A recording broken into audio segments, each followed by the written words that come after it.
네, 역사적인 제2차 남북 정상회담이 이 8월 28일로 이제 예정이 되어 있는데요. 이번 회담 성사에 대해서 어떻게 생각하시는지 적십자사 또 총재로서 하실 말씀이 많으실 것 같은데요. 사실 개인적으로는 이 2차 남북 정상회담이 2002년도 초쯤 열렸더라면 그 2002년도에 생겼던 이 핵 문제가 불거지지 않았을 텐데 하는 그런 아쉬움을 갖고 있죠. 이번에 회담 장소가 또 평양이에요. 그래서 사실상 서울 김정일 위원장의 서울답방을 바랬던 많은 국민들을 조금 더 아쉬움으로 몰아넣지 않았는가 이런 생각이 드는데요. 총재님 개인적으로 좀 어떻게 보십니까? 그렇죠. 김정일 위원장이 이번에 서울로 와서 정상회담 한다면 뭐 더 좋죠. 그러나 이 남북 정상회담 그 자체가 어디서 열리느냐 하는 것보다도 열린다는 그 자체가 굉장히 중요하잖아요. 우리 대통령께서 2005년에 언제 어디서나 주제와 관계없이 열자 이렇게 또 제의를 한 바가 있고, 또 올해는 내 임기 관계없이 열려도 좋다고 그런 말씀하셨거든요. 그런 걸로 봐서 뭐 이번 평양에서 정상회담이 열린다는 게 뭐라 그럴까 잘못된 것이라든지 뭐 이외의 결정이다 이렇게 생각하지는 않습니다.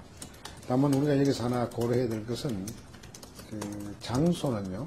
남북 정상회담이 열린 장소는 양쪽이 민감하게 생각하는 세큐리티 문제 같은 거 우리가 충분히 고려해야 합니다.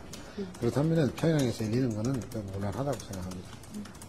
너무 형식 논리에 매일 필요는 없다고 생각합니다.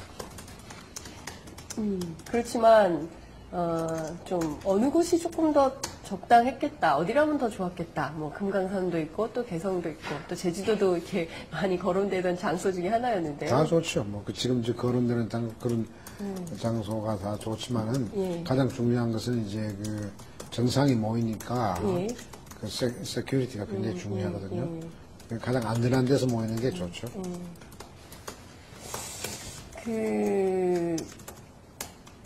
2차 정상회담의 이슈, 이 의제에 대해서 뭐 청와대에서는 오늘 발표하기를 뭐 앞으로 지속적으로 논의를 해나가면서 그 가운데서 필요하다면 적절하게 공개하겠다 이런 입장을 밝혔는데요. 실질적으로 지금 단계에서 정말 중요한 의제가 무엇이 되어야 하느냐. 과거에 뭐 대통령께서는 특별하게 어떤 의안이 없다면 만날 필요 있겠느냐 이런 것도 이제 집권 초기에 말씀하신 적도 있고 그런데요. 실질적으로 좀 지금 단계에서 정말 필요한 의제는 무엇이어야 하는지. 그건 개성에서 이제 내주 준비 접촉이 있지 않습니까? 네. 거기서 이제 구체적으로 의제의 범위를 놓고 이제 의논이 있을 겁니다. 네. 그런데 지금 이 현 단계에서 의제가 너무 분명합니다.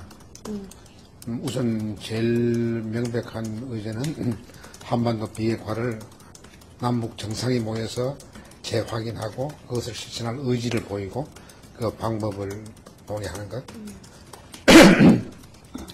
이 뭐 현안 아닙니까? 6자 회담의 현안이면서도 곧 우리 남북 간의 현안이죠. 그런데 지난 2000년 6월 15일 날 남북 간의 6.15 선언이 있었지 않습니까? 네. 그 선언에 담지 못했던 문제로서 의제로 삼아야 할 게 있다면요. 예. 그때는 주로 이제 경제, 사회, 문화 협력에 관한 의제가 논의가 되고 합의가 됐는데, 이번에는 그때 논의 안 된 것 중에 중요한 것은 군사 긴장 완화 문제, 그리고 이게 이제 평화 체제 확립에 관한 문제가 될 겁니다. 근데 이제 2000년 6월 15일 이전에 거슬러 올라가서 남북 간의 합의 중에 굉장히 중요한 것이 남북 기본 합의서 아닙니까? 남북 기본 합의서에서 그때 남북 간의 불가침 이 선언을 그러니까 남북 불가침 선언을 했는데 그걸 이번 남북 정상회담에서는 좀 더 구체화할 필요가 있지 않겠는가 이런 생각이 들고요. 그리고 경제, 사회 협력 문제도 네. 그 6.15 선언에는 합의를 봤지만은 이번 남북 정상회담에서는 이것을 좀 더 이렇게 확대하고 가속화하는 문제, 특히 중장기적인 관점에서 이 서로 도울 수 있는 문제, 특히 우리가 남쪽에서 북쪽을 도울 때는 일종의 마셜 플랜 같은 그런 큰 차원에서 북한의 중장기 발전을 도우는 문제, 이런 것도 의제에 올라갈 수 있으리라고 생각하고요. 그리고 이제 이 셋째 차원에서는 인도주의, 제가 적십자 총재니까 인도주의적 협력을 이걸 강화하는데, 이를테면 이산가족의 고통을 들어주기 위해서 스스로 상봉하는 횟수를 확대하고 또 그것을 정례화하는 문제, 그리고 지금 북한의 보건 상황이 아주 열악하지 않습니까? 그 보건 상황을 구조적으로 전반적으로 그것을 개선하는 문제, 여기는 이제 그 의료 시설이나 기기의 현대화 문제 이런 것도 들어갔겠죠. 그리고 북한은 좀 산이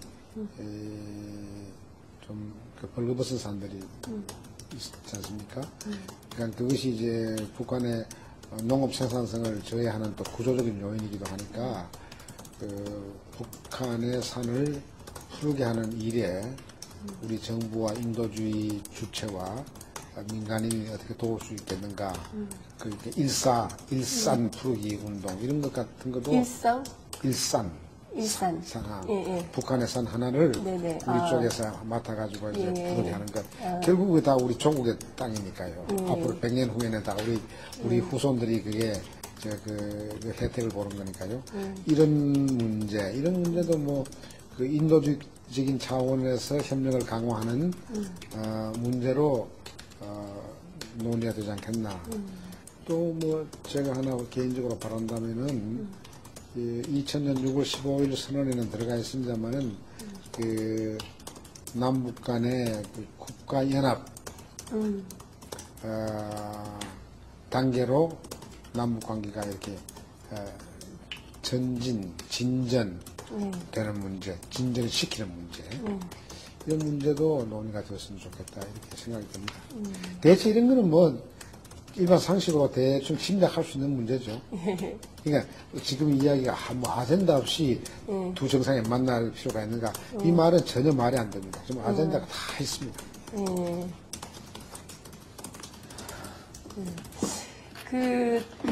사실상 당초 뭐 엊그제 한 일간신문도 보도한 바 있었는데요. 남북미 중 사자회담의 가능성이 제기된 바 있고, 실질적으로 그 정상 간에 만나서 종전선언을 하고 평화협정을 위한 실질적인 그 프로세스를 밟도록 하는 것이 좋겠다. 뭐 이런 얘기를 좀 했었는데요. 그래요. 네. 저도 오늘 아침에 전화로 이야기 듣고 10시에 중대 발표가 있다 그랬을 때 제일 먼저 내 머릿속에 들어온 게, 그러면 평양에서 사자회담을 하나? 사자 정상회담을 하나? 이런 생각을 했습니다. 네. 그래서 그 육자회담 틀 속에서 우리 휴전 체제를 평화 체제로 전환시킨다면은 그 전쟁에 참여했던 당사자 나라가 네 나라 아닙니까? 네. 남과 북 그리고 중국과 미국, 이 사자 간의 이 종전 선언이 필요하지요. 그런데 이달 말에 열리는 남북 정상회담에서 평화체제에 대한 어떤 합의가 이루어진다면은 이 사자 간에 이루어질 앞으로 육자회담 틀 속에서 이루어질 종전선언에 굉장히 도움이 된다고 생각합니다. 그건 서로 본질적으로 두 문제는 연관이 되어 있거든요. 이거냐 저거냐가 아니고 이건 서로 선순환으로 도와주는 문제이기 때문에 이번 남북 정상회담이 육자회담 틀 속에서 우리의 휴전체제를 평화체제로 바꾸는 문제에 아주 촉진제가 될 것으로 생각합니다. 이번에 발표된 발표문을 보자면 주목해야 할 부분이 이제 몇 가지 포인트가 있는데, 그중에 핵심적인 것이 정례화 부분이 아닌가 싶은 생각이 드는데요. 이 정례화 부분에 대해서는 오랜 동안 시민사회에서도 이제 요구한 바 있고요. 그런데 이 정례화란 말은 안 나온 걸로 아는데. 정례화를 희망한다라는 말이 있어요. 네, 이 말일 겁니다. 지금 한반도에 비핵화가 이루어져야 한다. 이것은 북한 쪽에서도 굉장히 중요한 문제입니다. 그것은 김일성 주석의 유훈이기도 합니다. 이게 한반도의 비핵화가 이루어지면은 남북 간의 평화가 이게 이제 정착되는 가장 중요한 단계 아닙니까? 과정 아닙니까? 이제 이런 한반도의 평화가 정착되는 거를 더 확실하게 하려 그러면은 이것은 어떤 특정 정권이나 정부에 귀속되는 건 아닙니다. 이는 어느 정권이나 한반도의 이 문제는 굉장히 중요한 문제이기 때문에 어느 정권이든지 관심 가지고 추진해야 합니다. 그러니까 이번 8월 말 남북정상회담에서 한반도 비핵화를 통한 평화 문제가 구체화된다면은 현 정권만 아니고 요 다음 어느 정권이 들어서든 간에 그것은 그 문제는 그들의 가장 중요한 문제로 이월이 될 겁니다. 이월이 된다는 말은 이게 정례화 쪽으로 갈 수 있다는 이야기죠. 그렇잖아요? 그러니까 이 평화의 문제는 한 정권의 문제가 아니에요. 이것은 모든 정권의 문제예요. 그래서 비록 현 정부의 임기 말기에 이 정상회담이 이루어진다 하더라도 이것이 비핵화를 통한 평화 정착의 문제일 때는 이것은 모든 정권의 앞으로 올 정권의 문제다 이렇게 생각합니다. 그런 의미에서 이 정례화의 가능성, 나는 이것은 가능성이 아니라 현실성으로 나타나야 한다고 생각합니다. 평화는 절대로 특정 정권의 전유물이 아닙니다. 예, 사실상 이제 언론의 분석들이기도 한데요. 사실상 이번에 정상회담이 아까 방금 말씀하셨던 것처럼 선순환의 구조를 갖고 있기 때문에 육자회담에도 상당히 긍정적 영향을 미칠 걸로 이렇게 전망들을 하는데요. 총재님께서는 좀 개인적으로 어떻게 보십니까? 이건 좀 절대적으로 그렇게 생각하죠. 네. 지금 육자회담에서 다뤄야 할 문제들 가운데 남북이 책임지고 이게 다뤄야 할 문제들이 정상회담에서 다뤄진다고 생각합니다. 소위 육자회담이 왜 생겼습니까? 한반도의 비핵화 실현을 위해서 육자가 회담하는 거 아닙니까? 육자회담의 핵심이 한반도 문제 아닙니까? 그럼 한반도의 문제를 우리 한민족이 이게 정말 책임지고 이걸 해결해 나가야 되지 않습니까? 그러면 우리 7천만 민족 개개인이 다 참여를 할 수 없지만은 남북의 이 대표자들이 모여서 이 한반도 평화 문제를 논의한다는 것은 이거는 너무나 당연한 게 아닙니까? 근데 마침 이게 육자회담 틀 속에서 그 문제 해결을 위해서 이렇게 진전해 나가는 과정에 남북회담이 생겼다. 남북 정상회담이 생겼다. 이것은 선순환이라도 보통 선순환이 아니라고 생각합니다. 이것을 육자회담 틀과 연관시키지 않고 이게 만약 육자회담 틀을 교착시키는 쪽으로 작용한다면 염려를 해야 되지만은 나는 이게 그렇게 생각하지 않습니다. 육자회담의 가장 궁극적인 목적인 한반도 비핵화에 남북 정상회담이 크게 기여하리라고 생각합니다. 예.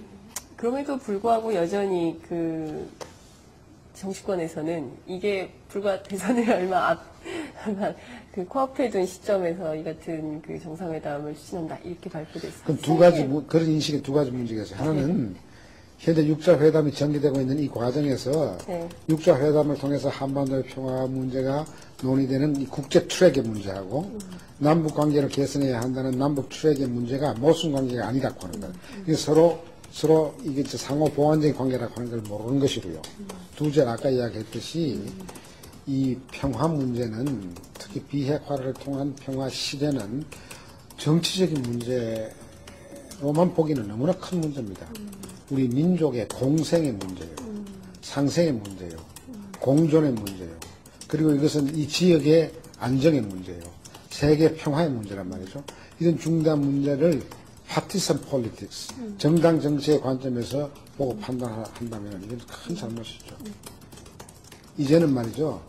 남북 간의 미묘한 문제를 정당 정치 차원에서 이 평가하는 시대는 지나갔다고 생각합니다. 개인적으로 보시자면 전직 통일부 장관도 하셨고 이렇게 보실 때 굉장히 남다른 감회가 좀 있으실 것 같으세요. 이렇게 좀 이렇게 쭉 지난 시기를 이렇게 되돌이켜 보실 때, 아, 이것이 지금 우리 민족의 그리고 우리 역사에서 어떤 단계에 와 있다고 이렇게 보시는지. 그런데 지금 뭐 굉장히 중요한 통일의 국면으로 들어가는 것일 수도 있지 않느냐, 아니면 그것은 좀 섣부른 진단이다 이렇게 평가하실 수도 있으실 것 같은데요. 어떻게? 예, 우선